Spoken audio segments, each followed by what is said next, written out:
Hello everyone and welcome back to Newton's past paper review for grade 12. Today we'll be covering the physics topic vertical projectile motion, and we'll be doing this past paper question 3, which you see on the screen. So reading through the scenario, it says a stationary rocket on the ground is launched vertically upwards. After 4 seconds, the rocket's fuel is used up and it is 225.6 meters above the ground. At this instant, the velocity of the rocket is 112.8 meters per second. The diagram below shows the path followed by the rocket. Ignore the effects of air friction. Assume that g, which is acceleration due to gravity, does not change during the entire motion of the rocket. Okay, so normally for a vertical projectile motion question, it's always best to draw a sketch of the motion of the object, and then at certain points in the object's motion you indicate the values, but they already drew that for us in this question, so that makes things a bit easier. Looking at question 3.1, it says write down the direction of the acceleration of the rocket at point, and then it asks for point P and point Q. Now, before we go and answer the questions, let's just take a look at what's happening during this motion. So initially, we have the rocket which is launched up, and it's launched from the ground, right? So it's initially not under free fall, right? Because they tell us the fuel is used up, meaning the rocket engines are providing that upward thrust. So it's not under free fall because the only force on it is not the force of gravity. There's a applied force upward as well. And then they tell us after 4 seconds that the rocket's fuel is used up, and that's when it's at 225.6 meters above the ground. So once the fuel is used up, obviously that applied force disappears, and now at that point where the velocity is 112.8, that's when the rocket will enter free fall. And obviously, given that it's at a non-zero velocity, it will continue to move upward until the velocity reaches zero at its highest point, and then it will start to accelerate downward. So write down the direction of the acceleration of the rocket at point P. The acceleration at point P will still be upward. So 3.1.1, that will be upward. The reason being is because the rocket is still being pushed by the engines and it has not yet entered free fall. And then 3.1.2 at point Q, we see that point Q is after that region once the fuel has been used up. Therefore, we can conclude that point 2 or point Q, at point Q the rocket is in free fall. Therefore, at point Q the acceleration will be downward. Okay. Question 3.2. At which point P or Q is the rocket in free fall? Give a reason for your answer. So for the same reason we've just explained, the answer will be at point Q, because at point Q the only force acting on the rocket is the force of gravity.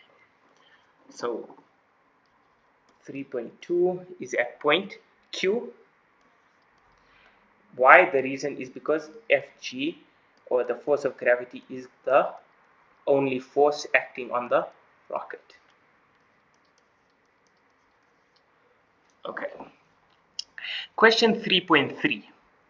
Taking upward motion as positive, so they assign the direction of motion for us, meaning we have to use their convention. Use equations of motion to calculate the time taken from the moment the rocket is launched, right, at ground level, until it strikes the ground. So they are asking us to calculate the time taken from this point here at the bottom until it reaches the ground at that point there. Now we can obviously break this motion up into two sub-motions. We know we have this first part here, which is when the rocket is not in free fall, and then we have the second part which starts here, it goes right around and ends at the ground, and that's when the rocket is in free fall. Now when we read the question, they've already told us that it took 4 seconds for the rocket to travel that distance there. So we basically have to calculate the time from this point here until that point there, which can be easily done. Why? Because we can identify parameters, meaning we can identify values to substitute into our equations of motion. So that's the first thing, the first step basically to solving any vertical projectile motion is you identify your starting and end points, and you identify the quantities that you are given within those points. So we are choosing this point here as our start point, that as our end point, right? So we know that our initial velocity, then for those parameters we've identified, our initial velocity is 112.8. We know that's our maximum height. We know the velocity here will be negative 112.8, and we know that the displacement from our starting point, which was there, here will now be negative 225.6. So using those quantities, we can substitute those quantities into our second equation of motion, and we can then solve for the time taken from that point to our final point there. And obviously, once we have that time, we can add it to the time given to us for that first segment of the motion to get the total time. So let us calculate that. So this is question 3.3. So which equation of motion are we using? Well, we have the initial velocity and we have the displacement. So the easiest equation to use will be our second equation of motion, because we have displacement, we have initial velocity, we have the acceleration due to gravity. Therefore, our only unknown in this equation will be time, and that is the variable that we are trying to solve for. So we write our equation first, delta y. Always write your equation. There's always a mark given for the equation. It's your initial velocity multiplied by time plus a half a delta t squared. Okay, so delta y we already said is negative 225.6 meters, because the ball reaches, or the rocket reaches, that distance below your starting point, so it is negative. Our initial velocity was given to us. We said it was 112.8 meters per second. We are solving for time, so we don't know the time variable. Acceleration, they told us to take upward motion as positive. Therefore, our acceleration due to gravity is negative 9.8 meters per second. And once again, time is unknown.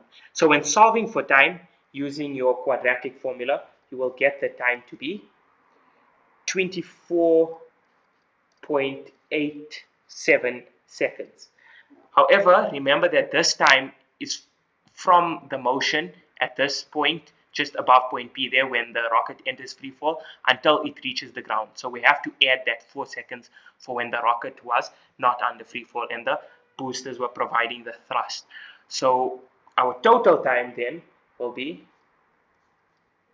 24.87 plus 4 to give us 28.87 seconds. And that is your final answer, since the question asked to calculate the time taken from the moment it is launched until it strikes the ground. Okay, question 3.4. Sketch a velocity versus time graph for the motion of the rocket from the moment it runs out of fuel, so at that line there just above point P, until it strikes the ground. So basically for the whole motion where it is in free fall, right? Take the time when the rocket runs out of fuel at t equals 0. So our origin, t equals 0, is when the rocket runs out of fuel. Indicate the following values on the graph. The velocity of the rocket when it runs out of fuel, basically our initial velocity, and the time at which the rocket strikes the ground, obviously with respect to the fact that they told us that when it runs out of fuel, the time will be 0. So firstly, before we even sketch our graph, we need to look at the information they've given us and what they're asking. They ask for a velocity versus time graph. We need to now quickly identify what are the characteristics of a velocity versus time graph when an object is under free fall. So we know that the gradient gives us acceleration. Therefore, we will have a constant negative gradient because the acceleration is negative 9.8. And so our graph will be a straight line graph. So we need to make sure when we're drawing that our graph turns out to be a straight line graph. They told us that upward motion is positive, so we have to keep that convention in mind. So they told us up is positive, so we draw our set of axes, velocity on our y-axis, and we have time on our x-axis. Always indicate your units. Right. Now, they told us indicate the velocity of the rocket when it runs out of fuel. From the diagram, we can tell, or from our question, we can tell that this velocity is 112.8, our initial velocity. So obviously that velocity is positive, so it needs to start above the x-axis. Time here is 0, so we have 112.8 meters per second. And they said indicate the time at which the rocket strikes the ground. So from our previous calculation, we've identified that the rocket takes 24.8 seconds to strike the ground, and that is from the point at which it ran out of fuel. So 24.8 seconds will be the time at which it strikes the ground. Okay, so let's just say 24.8 seconds is here. 24.8 seconds, right? Now, what 87 seconds, right? 24.87. What will our graph look like? Well, we said it's a straight line. We said the gradient represents the acceleration. Our acceleration is negative, so obviously we have to have a decreasing slope. So we know our rocket starts off at this velocity 112.8, and that decreases as it reaches its maximum height. So it decreases as it reaches the maximum height. At the maximum height, the velocity is 0, as we can see there, and then it continues to fall. Now it is falling downwards, so our velocity becomes negative. It continues to fall at a constant acceleration until it hits the ground at whatever velocity. We don't have to indicate that, and the time at which it hits the ground is given as 24.8, and that will get you your full marks for drawing the graph. And that concludes this question on vertical projectile motion. Thanks for watching.